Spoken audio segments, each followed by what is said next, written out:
Hi there BookTube, it's Eleanor here and it's time for my April wrap up. This month I had an amazing month and that was mainly because of going away. It was the Easter holidays, I had more time to read. I took quite a lot of books on holiday, I got through a lot on holiday and I've just been really motivated to read recently. We had the Book Buddy-a-thon for the month, which I'd actually completed in the first couple of weeks in the month, which was really exciting. And I really enjoyed that. It really motivated me to tick some books off my list, and I enjoyed talking to Janet every day, which was really fun. And so I completed that with all of the challenges. I read loads of books on holiday, and yeah, I've just been really going for it with my reading. So let's just talk a little bit about the books that I read. As you know, in case, I always say this every month, but in case anybody is new here, I don't tend to go into much detail about the books that I've read in the month, because I do talk about the majority of books that I have read in sort of recent reads videos, or in more in-depth review videos. So this is just telling you the books I've read, what ratings I've given them, and sometimes I do talk about those 5-star reads that I've managed to pick up in the month. So this month I ended up reading 22 books. I read 3 5-star books, 10 4-star books, 6 3-star books, and unfortunately there was 3 2-star books this month. I feel like I'm becoming a little bit harsher with my ratings over the last year, but yeah, that's just the way it goes. When you read quite a lot of books in a month, there's bound to be a few duds in there as well. Breaking it down into genre, I read 3 graphic novels, 13 YA, 1 classic, 1 western, 2 adult fiction, and 2 SFF reads. Okay, so let's tell you what those books were and my ratings. First of all, the 2-star ratings: Penance and The Disasters. The 3-star ratings: Dress Codes for Small Towns, Watch Us Rise, The Sisters Brothers, On the Come Up, 5 Summers, and The Calculating Stars. For the 4-star reads, I had Saga Volume 9, P.S. I Like You, Tell Me 3 Things, The Fill-In Boyfriend, The Accidental Beauty Queen, Open Road Summer, Ivy Aberdeen's Letter to the World, The Allure of Julian Gray, Summerbird Blue, A Sky Painted Gold. And then for 5 stars, I had The Tenant of Wildfell Hall, To Kill a Mockingbird graphic novel, and Muse of Nightmares. So I'm always, for some reason, surprised when I give a classic 5 stars, but I don't know why I am surprised, because loads of classics that I have been reading I have really ended up loving. So The Tenant of Wildfell Hall I've really enjoyed. I thought it was brilliant. I whizzed through it. I really loved the story. I loved the themes of like women's equality, and this woman sort of standing up for herself and her child, and making the right decision for her in a time where that was really difficult. I've done a review of this and you can check out my review up here. I'll link it up here. It's in the video that I've just linked.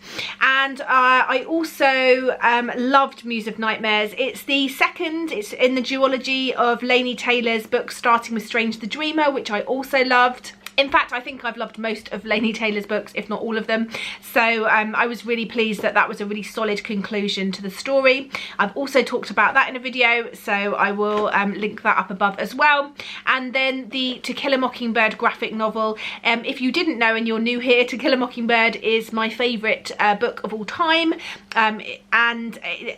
Yeah, it's coming close to other books now. There's other books that I have been adoring nearly as much, so watch out To Kill a Mockingbird. But the graphic novel version was such a fresh and new way of reading the story. I really enjoyed it, and I've also talked about that, so I'll link that video up above if you want to hear more about it.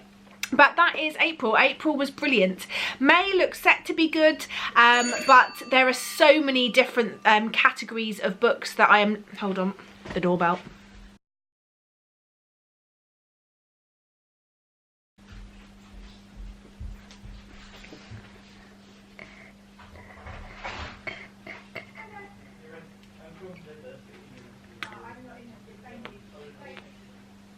Sorry, someone trying to sell me something. So Yeah, I've got lots of different things going on in May. I'm really excited about doing them. As always, overachiever, trying to set myself these massive goals.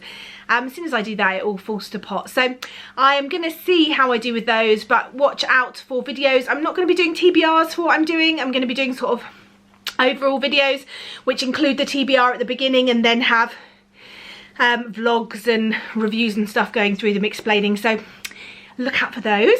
And yeah, I hope you've all had a great April reading, and I look forward to seeing you in May. Well, it is May, but I look forward to seeing you in my next video. Oh, I don't know.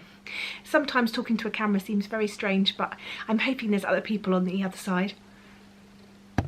Also, while you're here, if you've managed to make it this long, I don't really do favourites videos, but I wanted to talk about a company, and it's not sponsored and they haven't sent me anything for free. I've bought all this myself, but I got this lip balm in a book box and I just loved it.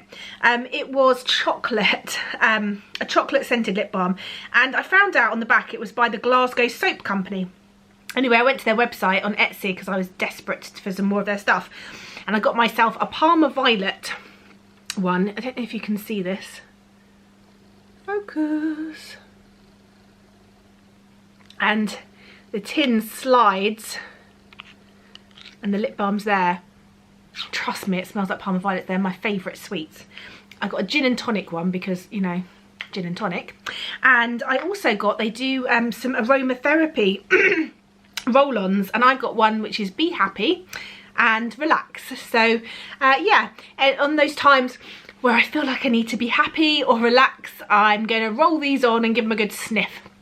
But I would definitely recommend checking them out. The lip balms are really nice, nicely made.